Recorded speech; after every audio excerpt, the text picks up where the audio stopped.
Okay, welcome to the deep dive. We've been digging into a really interesting stack of material that landed on our desk, articles, notes, research, all grappling with a pretty fundamental question. What is democracy really about? hmm Beyond just, the ballot box. hmm And it's got us looking specifically at that whole idea in the context of India. Yeah, and our mission here, really tailored just for you listening, is to pull out the most important insights from all this material. We want to get our heads around the core ideas being presented and the specific challenges it highlights when we talk democracy in a place as massive and diverse as India. Exactly. And the central question this stuff really forces you to confront is, well, it's a sharp one. Is democracy genuinely empowering individuals? Give people real control over their lives? Or is there this perspective here suggesting it can sometimes feel more like, well, I think the material calls it a fancy voting party. Right, a fancy voting party. Yeah. It's a distinction that really cuts to the heart of the matter, doesn't it? It really does. So let's unpack this. The material, right away, challenges that simple definition, the one we often default to, that democracy just means elections. It uses an analogy we found pretty striking. Thinking democracy is only about voting. It's like saying biryani is just rice. Exactly. And biryani has all those layers, right? The spices, the different ingredients that make it what it is. Yeah. And the argument here, as we've sort of pulled it from these sources, is that democracy is similar. The core idea is about empowering every single individual. Okay. It's about giving people the tools, the freedom, and, the voice they need to shape their own lives without the state constantly looming over them or telling them what to do. And the way it's framed here, you absolutely have to grasp that purpose, right? It brings up a point from C.S. Lewis, this idea that you can't really judge anything, whether it's a tool or a big system like democracy, unless you know what it's supposed to do. Right. If you misunderstand the goal. You're bound to be disappointed. It gives the example of like trying to use a corkscrew to open a can of soda. Huh. Yeah, you'll just get frustrated and make a mess, maybe. Because you're using the tool for the wrong job. Precisely. And when you look at democracy's purpose through that lens, the material is really clear. The essential ingredient, the secret sauce, as it were, is freedom. Ah, freedom. And not just like whether you can park your scooter wherever you want, as the material kind of jokes. Exactly. It's the big stuff. Freedom to speak your mind, freedom to follow your faith or not follow one, freedom to chase your dreams without the government acting like Big Brother, trying to control your thoughts or actions. And we found this next point in the material pretty stark. It makes a strong case. If a democracy is actively suppressing individuals, curbing their speech, trying to control beliefs. I mean, it's really just, and this is the quote, a tyranny with better PR. Wow. The analogy it uses is like putting a low-fat label on a tub of ghee. Right. It might look healthier, but anyone who knows ghee, they see right through it. And the reason this material insists freedom is so vital is because, from this perspective, free individuals are the real engine of a nation. They're the creative force, the productive energy, the people who actually build things. That's so stifling, that. It doesn't just harm the person, it holds back the whole nation. You just can't expect, genuine democracy to flourish if there's systemic suppression. It's like trying to grow a thriving mango tree in the middle of a desert. The environment just isn't right. Exactly. So, okay, with that definition, democracy is individual empowerment, fueled by freedom. Let's turn to India, because that's where a lot of the critique in this material seems to focus. We all know India is celebrated, world's largest democracy, over 1.4 billion people, calls itself the mother of democracy. Sounds impressive. It does, on the surface. But the core question these sources are posing when they look at India is whether that huge scale actually translates into real, tangible empowerment for people on the ground. Or if, as some of it suggests, there are aspects that feel more like just going through the motions. Right. And the material really digs into specific areas to explore this. And a major one highlighted is freedom of religion. Absolutely. The material analyzes what's going on with these anti-conversion laws that have popped up in several states. It lists them out. Uttarakhand 2018, Himachal Pradesh 2019, UP 2020, MP 2021, Gujarat 2021, Karnataka 2022, Haryana 2022. Quite a few. And the argument presented here is that despite these laws often being framed, as protecting religious freedom, many people, according to this analysis, see them as doing the exact opposite, as restricting a person's fundamental ability to freely choose their faith or change it if they want to. Yeah, it raises that really pointed question. If democracy is truly about empowering the individual, shouldn't people be free to follow their heart, follow their conscience in matters of faith without the state getting involved? Which, yeah, ties right back to that core idea of individual autonomy we started with. Then there's freedom of speech and expression. This material points to laws like sedition, criminal defamation, criminal contempt. As ways this crucial freedom is allegedly being, well, squeezed. Yeah, and the point it makes is that using these laws can land you in trouble really fast. The phrase used is faster than you can say freedom of expression. Wow. It even gives that vivid example of, maybe having to explain your tweets to a judge.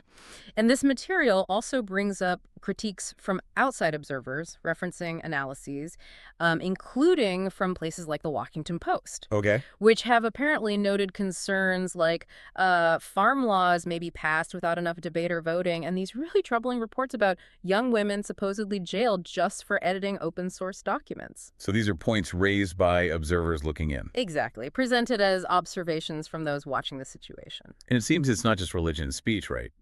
The sources touch on other restrictions.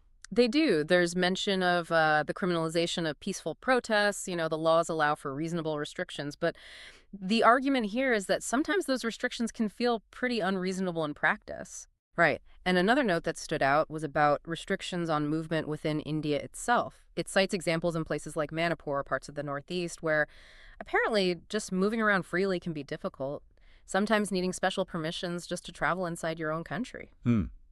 So if individual rights are potentially facing these kinds of pressures, where does the judiciary fit in? What's its role supposed to be? Well, according to the material, the judiciary is meant to be the critical safeguard. It's kind of depicted as the superhero, maybe the Gandalf figure. Okay. Yeah, whose job it is to stand up to the state, the Balrog, if you will, and protect individuals' rights from being eroded or ignored. But I sense a but coming.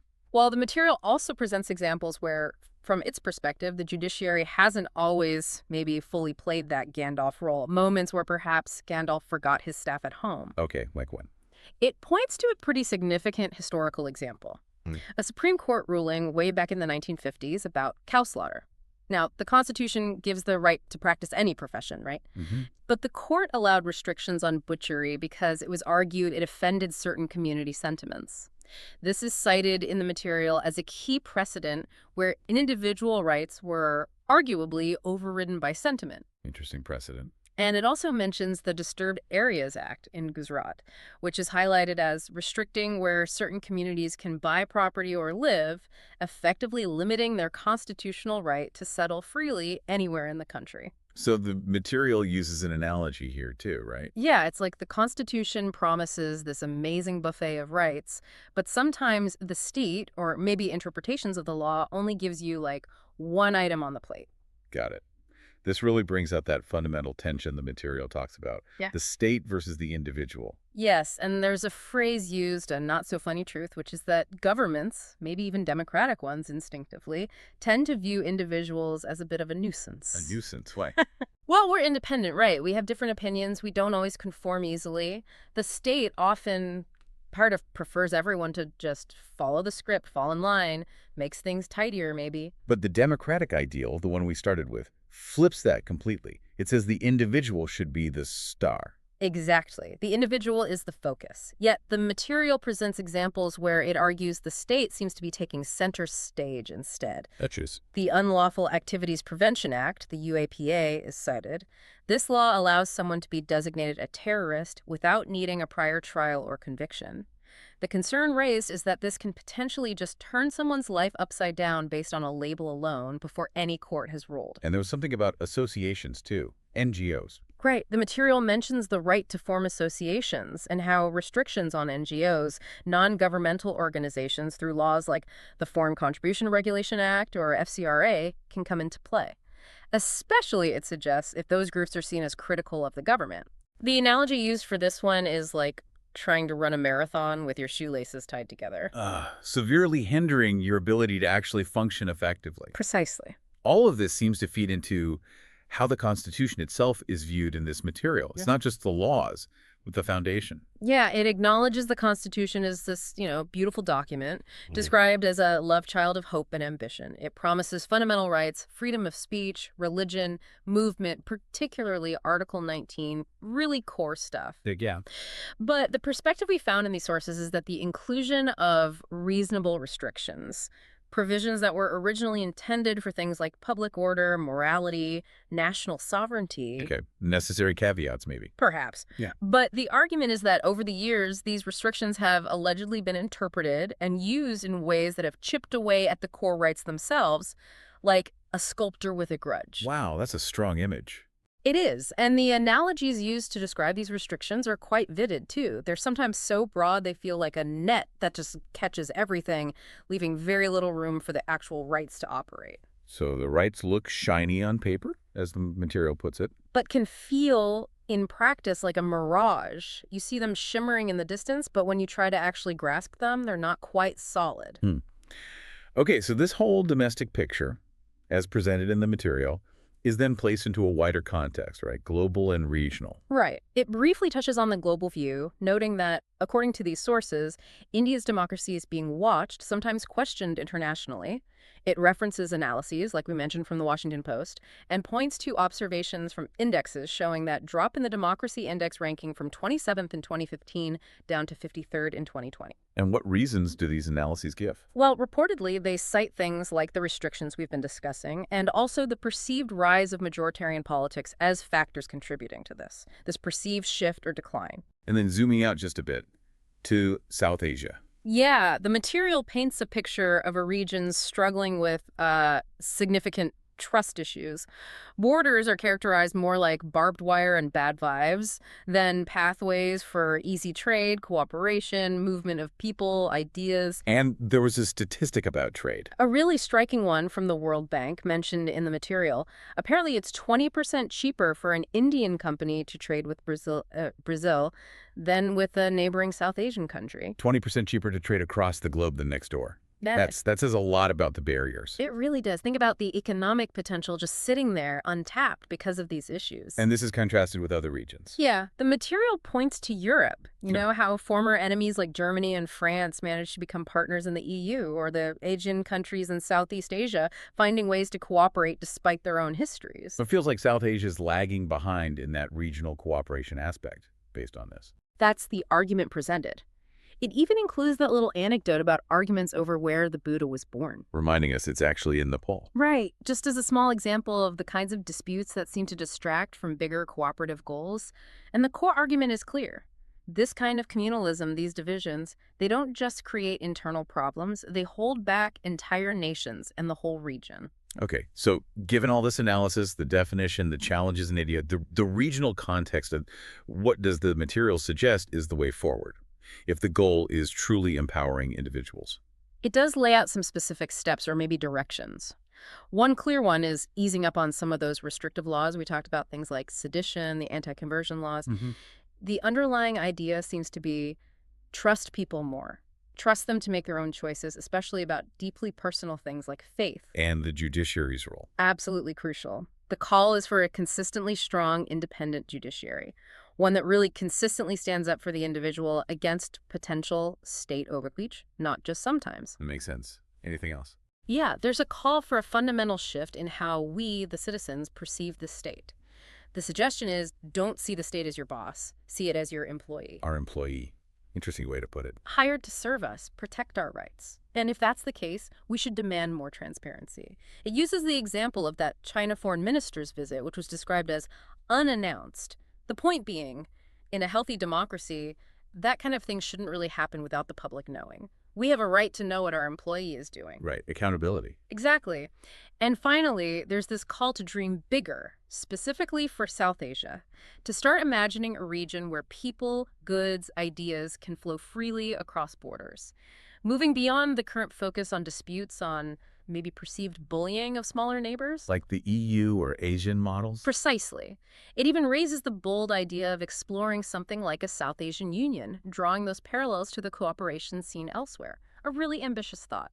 So as we kind of wrap up this deep dive, we've really journeyed from grappling with the definition of democracy as individual empowerment. Mm-hmm. Through the specific challenges highlighted by this material when looking at India touching on freedoms, institutions that date versus individual tension. Yeah, and the Constitution itself. Right, and then broadening out to the regional context and these potential paths forward suggested by the sources. And I think the core message that really resonates from digging into all this material is that democracy isn't, it isn't a spectator sport. It's described almost as a full contact sport. Full contact. Yeah.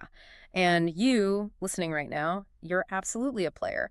Every time those essential freedoms are allowed to be chipped away, whether it's through law or just through practice, it impacts the health, the function of the entire system. It affects everyone. Which really leaves us with that final, pretty provocative thought from the material aimed right at you. After exploring all of this, ask yourself, are we truly empowering every individual?